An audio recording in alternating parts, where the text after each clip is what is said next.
का दूसरा वीडियो भी आ ही गया है।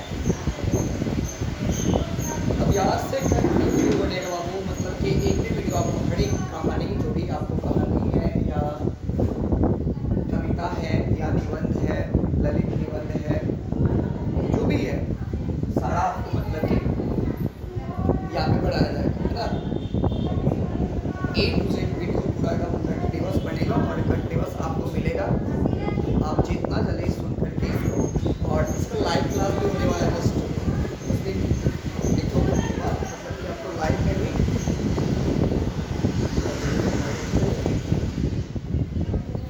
लाइव में भी आपको मतलब कि आपसे क्वेश्चन से भी आ जाएगा। तो अभी आप लोग ये वीडियो ही देखिए, वीडियो देख करके ही काम चलाइए, ठीक है। और वीडियो से ही काम चलाइए, आपको लाइव में भी आपसे क्वेश्चन किया जाएगा, आपको डेट दे दिया जाएगा, उस डेट पर आप देख लीजिएगा। तो आप ये फिगर देख करके, आप ये ड्राइंग देख करके आप हंसे नहीं, ठीक है। मैं जैसे आता है बनाने, हम आपको बनानी है। पहले हम लोग लेखक परिचय को देखते हैं, ठीक है। ठीक है, ये जो आपको गौरी पार्ट को का जो है कि 20 का दाम, आपको कैसे याद रहेगा कि ये कहानी है। इसको याद रखने के लिए कुछ ट्रिक है। देखिए 20 का कहीं बात होता है, किस्सा कहानी में सब चीज सुनते हैं, ऐसा बात है ना। तो ये 20 का दांत कैसा क्या है, ये कहानी है ना। रियली में किसी का 20 का दांत होता है क्या? नहीं। सांप का भी 20 का दांत नहीं होता। सांप काटता है उसके बाद उसका विक्स मतलब कि उसके हिल्स से उतर के निकलता है, जो कि आपको लगता है ना। किसी के दांत में 20 नहीं होता है। तो आपको पता चल गया कि एक कहानी है, लेखक नलिन त्रिलोचन शर्मा की, है ना। तो आइए थोड़ा सा लेखक का परिचय हम लोग पहले जान लें। और कहानी तो मैं आपको एक बार सुनाऊंगा, पूरा एकदम क्लियर, दिक्कत ही नहीं होगा। चलिए आते हैं, देखते हैं। देखिए लेखक का जन्म कब हुआ था, नलिन त्रिलोचन शर्मा का। लेखक का जन्म हुआ था 18 फरवरी 1916 को। 1916 ईस्वी अगर डालना है तो डाल सकते हैं ईस्वी में, पटना के बदरघाट, पटना के बदरघाट, ठीक है ना। इनके पिता का नाम यह पूछेगा, लेखक यानी कि नलिन त्रिलोचन शर्मा का जन्म कब हुआ था। यहाँ पे पिताजी का नाम जान दीजिए। पिताजी का नाम था महामहोपाध्याय पंडित रामावतार शर्मा, ठीक है ना। महामहोपाध्याय पंडित रामावतार शर्मा, ये इनके पिता का नाम था। क्या एग्जाम में पूछा जाएगा? नहीं। तो फिर सर क्यों पढ़ा रहे हैं, क्यों पढ़ा रहे हैं? बुक में आपको दिया है, बुक में दिया है तो मैं आपको पढ़ा देता हूँ। अभी तक तो शायद नहीं पूछा है, क्या पता कि कहीं पूछ दे कि नलिन त्रिलोचन के पिताजी का क्या नाम है ना। चल, इनकी माता का नाम था रत्नावती शर्मा। नलिन त्रिलोचन शर्मा की माता का नाम भी आपको पता हो गया। देखिए इनकी प्रमुख रचनाएं जो है, प्रमुख रचना जो है दृष्टिकोण, साहित्य का इतिहास, दर्शन, है ना। ये सब इम्पोर्टेंट, ये सब देख लीजिएगा। मानदंड, प्रेमचंद, इनका उपन्यास जो है संत यानी कि संत परंपरा और साहित्य, है ना। एक चीज बहुत ही अद्भुत चीज देखने को मिलेगा अभी आपको। यह कहानी जो है 20 किताब तथा अन्य कहानियां, ये चैप्टर का नाम पता है क्या है?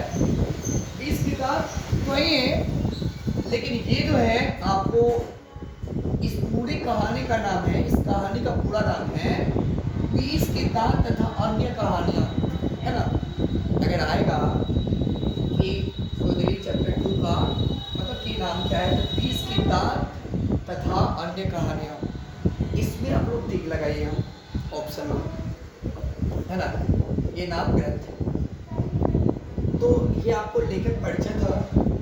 अगर थोड़ा अगर आपसे पूछ लिया जाए कि नलिन त्रिलोचन शर्मा का जन्म कब हुआ था, तो 18 फरवरी 1916 को पटना में, पटना की बदरघाट, है ना।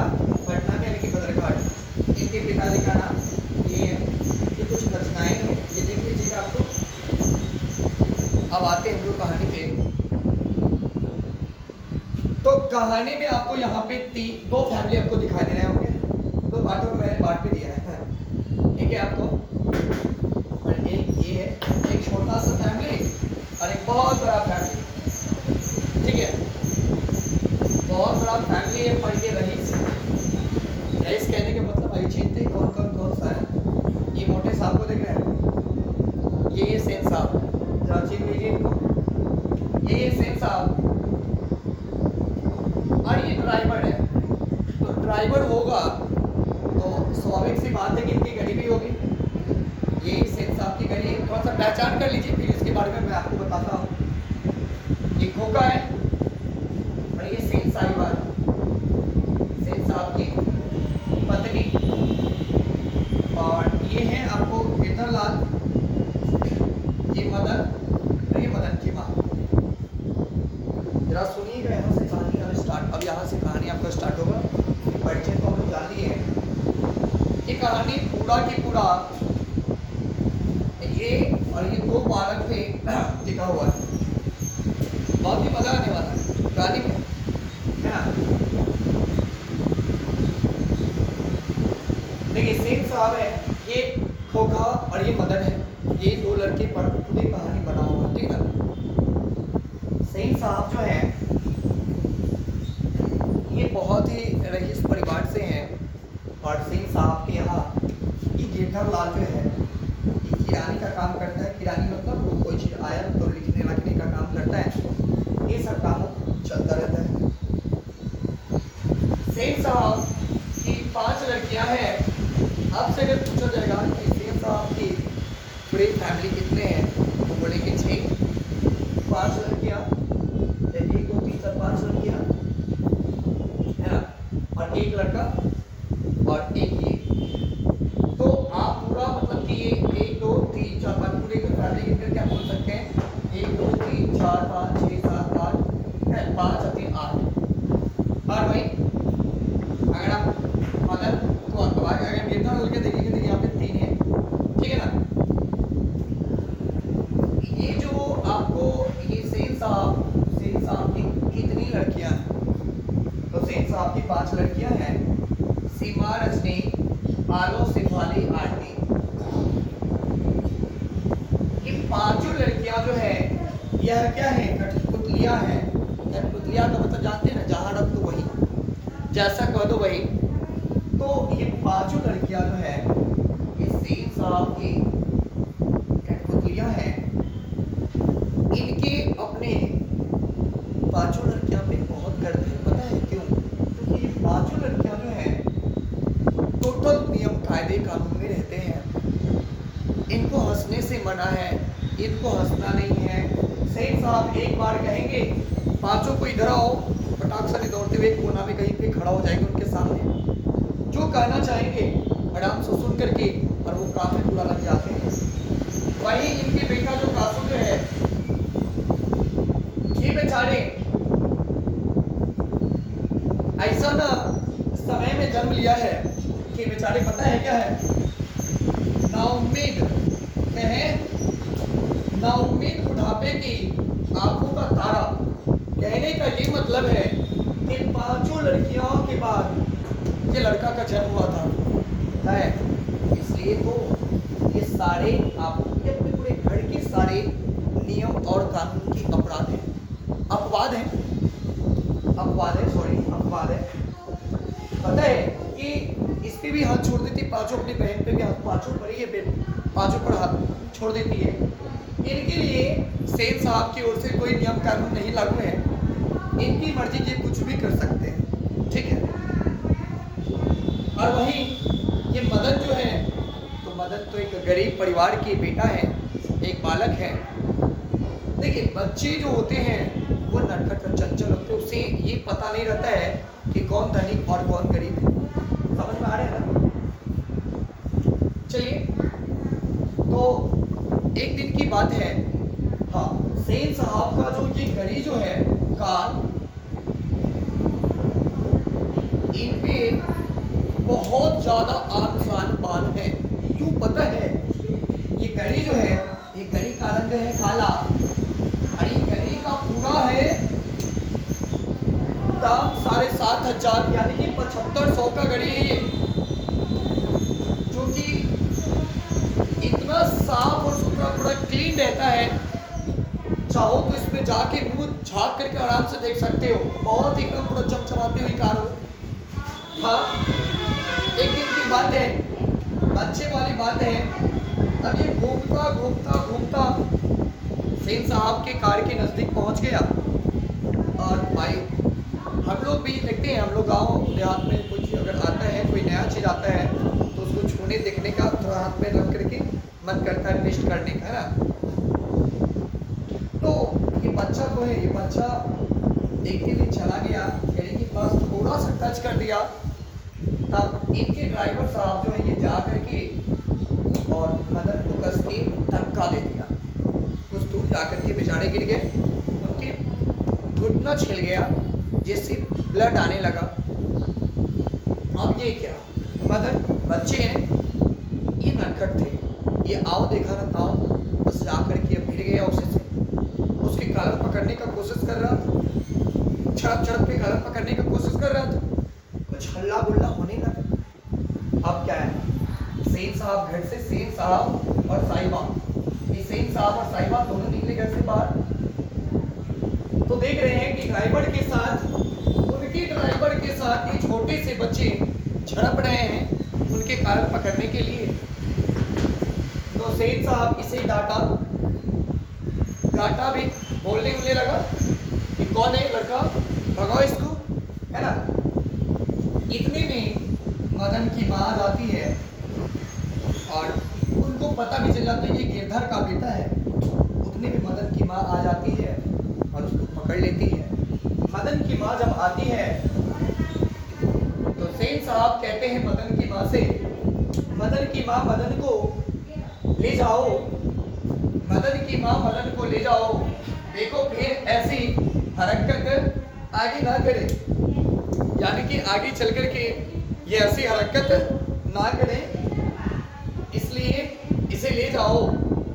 तो इतने में सेन साहब की पत्नी कहती है कि पता है ऐसे ही बच्चे आगे चलकर चोर और गुंडा मवाली बनते हैं, है ना।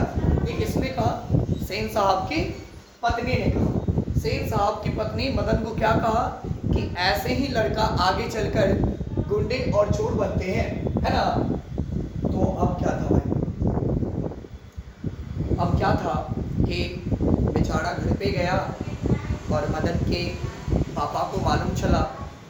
तो मदन के पापा जो थे वह इनके यहाँ काम करते थे, क्या चीज का, तो किराने का।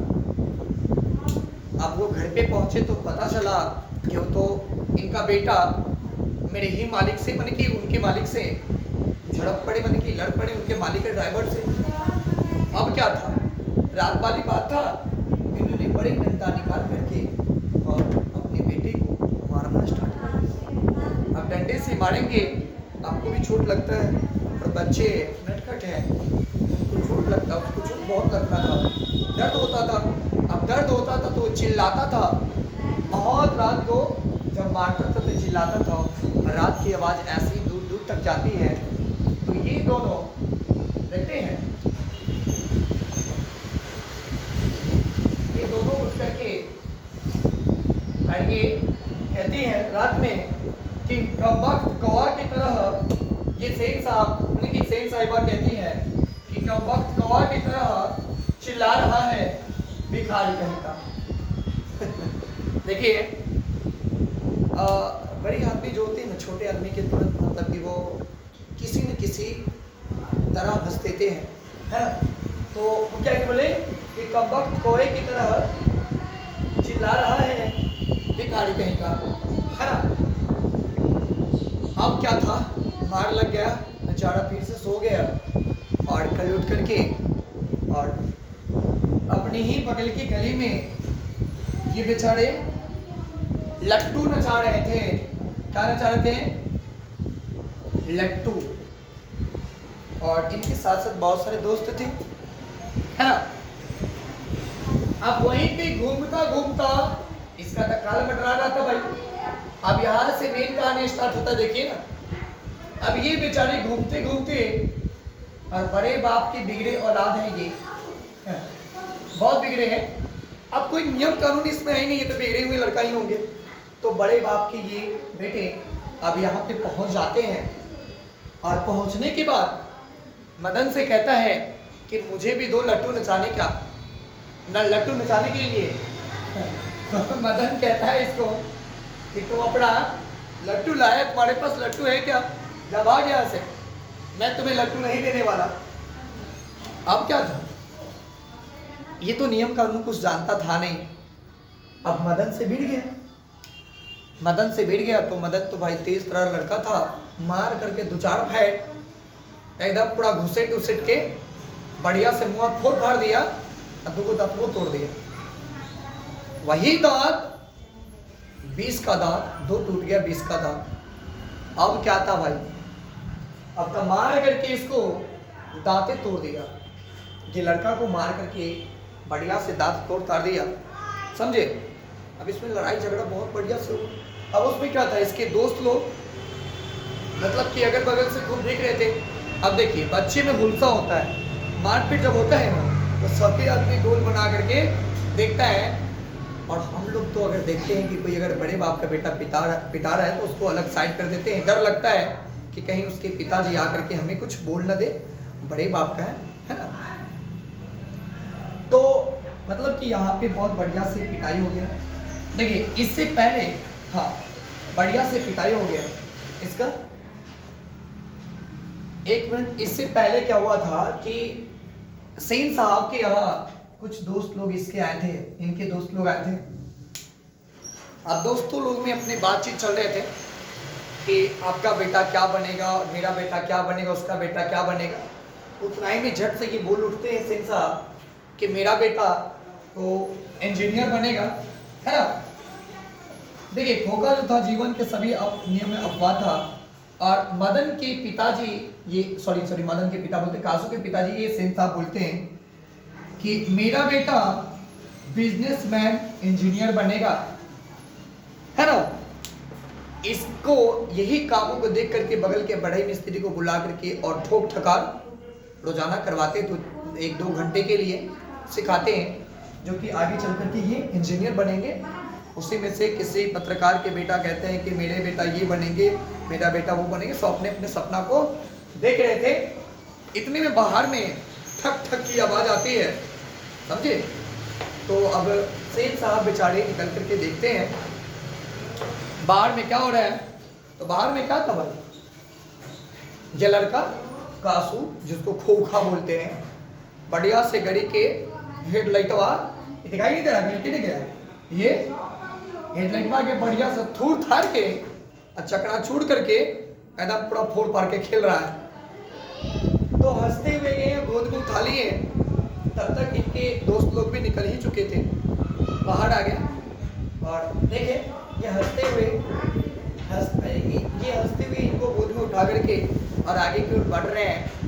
तो वो लोग देख लिए इनके पूरे काले करतूत ये लड़का का।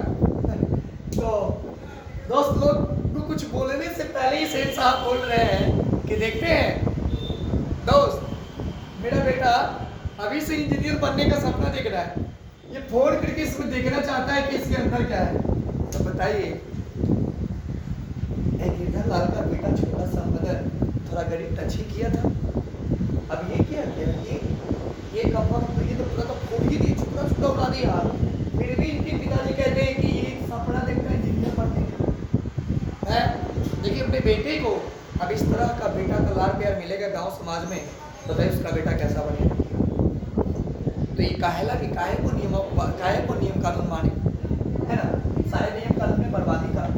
अरे ये हंसते हुए उठा लिए और बोले कि मेरा बेटा इंजीनियर बनने का सपना देख रहा है, उसी सपना को साकार करने के लिए हम अपने बेटे को गांव के बड़े मिस्त्री को बुलवा करके ठोक ठकार करवाते हैं, समझे। और इसके बाद फिर दूसरा गड़ी को अगर देखा गया तो उनके दोस्तों के गड़ी के अब चक्का के हवा खुलल, चक्का का हवा पूरा खुला हुआ था। कौन का किया था इसका, है ना। तो वो भी इंजीनियर बनने के ही सपना देख रहा था। समझ में आ रहा है? यहाँ पे सब चीज समझ में आ रहा होगा। अब इसके बाद ये लड़का गया था ये मदन के साथ लट्टू नचाने। अब मदन लड्डू जब नचा रहा था अपने गली में, वो बेचारा तो पिटाई खाया था तो उसका तो गुस्सा था ही था। अभी बेचारा ही टकराते हुए यहाँ पे पहुंच गया और इसी ने एक चीज का उपाधि दिया गया, आप लोग सुनिएगा देखिएगा। मदन को कहा गया है कौवा और कासू को कहा गया है हंस, यानी कि कौवे की जमात में हंस शामिल होना चाहता है, समझे? तो उस समय में इसको हंस कहा गया है और मदन को कौवा कहा गया है। मदन के साथ जितने भी दोस्त थे उन सभी को कौवा का उपाधि दिया गया है और इसको ये कौवा को हंस की उपाधि दिया गया है। आप क्या था भाई, दोनों आदमी बढ़िया से बैठ गया। अब बोला इसको लड्डू नचाने के लिए, तो इसको तो भाई गुस्सा था ना, बोला कि तुम्हारे पास लड्डू है नचाओ। इसके पास था नहीं, इसके लिए लड्डू छीनना चाह रहा था, अभी दिया नहीं, दोनों में हो गया लड़ाई हुआ। लड़ाई होने के बाद बच्चे जानबे करते कि बच्चे नटखट होते, वो थोड़ी ना जानते कि कौन धनी कौन गरीब है। बढ़िया से मार करके और इनको मुंह हाथ बढ़िया से पचका दिए। देखिए आप मदन कितनी वर्ष के थे? तो भाई 5 से 6 साल के थे और खोखा मदन के बीच लड़ाई ये हुआ लड्डू नचाने के लिए। आपसे पूछा जाए कि खोखा और मदन के बीच किस बात को लेकर विवाद हुआ, तो लड्डू नचाने के लिए, समझे ना, लड्डू नचाने के लिए। अब क्या हुआ, ये दोनों जब भिड़े तो बढ़िया से गुस्तावल हुआ, 2-4 पैट मार करके 2 को दांत तोड़ दिए मदन के, सॉरी मदन को तोड़ दिए, कासू के 2 दांत, है ना। दंतों टीका बनाई देते हैं, अच्छा लगेगा। ये दंतवा झड़ गया 2। अब इसी दांत को हम लोग बीसवीं दांत भी बोलते हैं, तो दांत झड़ गए, बढ़िया से लड़ाई हुआ। तो देखिएगा यही पे कहा गया है कि महल और झोपड़ी वाले की लड़ाई में अक्सर महल वाले ही जीतते हैं। क्यों? क्योंकि हम झोपड़ी वाले उसे सपोर्ट करते हैं, हम झोपड़ी वाले उसे सपोर्ट करते हैं। यही देखो, अब मदन इसको पटक के काहे दांत तोड़ दिया, जहाँ पे तो कोई महल और झोपड़ी वाला पहचाने नहीं आ रहा था। अब ये थोड़ी बच्चा जानता है कि कौन बड़े हैं कौन छोटे हैं, नहीं, मार करके बढ़िया से दूर उतार दिया। और इसके दोस्त लोग आराम से देखिए, झगड़ा कोई दिक्कत नहीं। अब वही हम लोग अगर होते तो देखते कि भाई बड़ी जात नहीं करते, बड़े बाप का बेटा है, इसको छुड़ा देते, भगा देते। लेकिन यहाँ तो हुआ नहीं ऐसा, बढ़िया से पिटाया और घर पे चला गया। तो ये भी कहा गया है कि महल वाले की जीत होती है, महल वाले की जीत होती है। कैसे? अगर झोपड़ी वाले उसे सपोर्ट करें तो, अगर झोपड़ी वाले महल वाले की सपोर्ट करते हैं तो जीतेंगे, लेकिन ऐसा अगर नहीं होगा तो झोपड़ी वाले ही जीतेंगे। अब मदन के डरने का कारण, मदन के डरने का क्या कारण था? पहले तो बेचारा थोड़ा ये गया था बढ़िया से, अब तो एक दांतों तोड़ दिया। अब क्या था बेचारा, अब तो वो डरे थरथरा कर कपा करके भाग गया था, घर छोड़िए के भाग गया था। अब 3 बार इधर उधर रहा। नाइट के इनके पिताजी आए घर पे, मदन की माँ सारी बातों को कही। अब ये बेचारा कहा था पता नहीं, ये तो रुकाया था इधर उधर। जब नाइट का समय हुआ तब पेटवा मानेगा ना, बेचारे को इतना खतरनाक लगा था। अब क्या किया कि पीछे से गली से एकदम दुबक करके और एकदम गया, गली से दबकते हुए अंदर की ओर और किचन रूम में गया। अब बढ़िया से अंधेरा में आराम से निकाल करके बढ़िया से घाव लिया और जैसे गेट से बाहर निकला तो गेट पर लोटा रखा हुआ था। लोटा मतलब कोई बर्तन रखा था जिसपे पैरों से ठेस लग गया मदन के। अब वो भाई धंडना गया। अब तो इसका हालत खराब, पूरा एकदम थरथराने लगा, हालत खराब। अब मदन की माँ और मदन के पिताजी की डर आए। तो अब मदन ऐसे एकदम खड़ा है, थरथराई के एकदम खड़ा है। अब इसको क्या था, उम्मीद था अब तो बचेंगे ही नहीं, इतना न पिटाएंगे कि कोई ठीक नहीं है। ये बेचारे खड़े थे, लेकिन क्या हुआ, पिता गिरधरलाल आए और भगत को पीटने के बजाय पकड़ के अपने सीने से लगा लिए। एक तुम हो जो बड़े बाप के बेटा को बढ़िया से थूर दिया, और एक हम हैं कि उनके खुशामद करते हैं, है ना। यहीं पे कहानी समाप्त होती है। आप लोग जरूर कमेंट में कीजिएगा कि आपको ये कहानी कैसी लगी, है ना।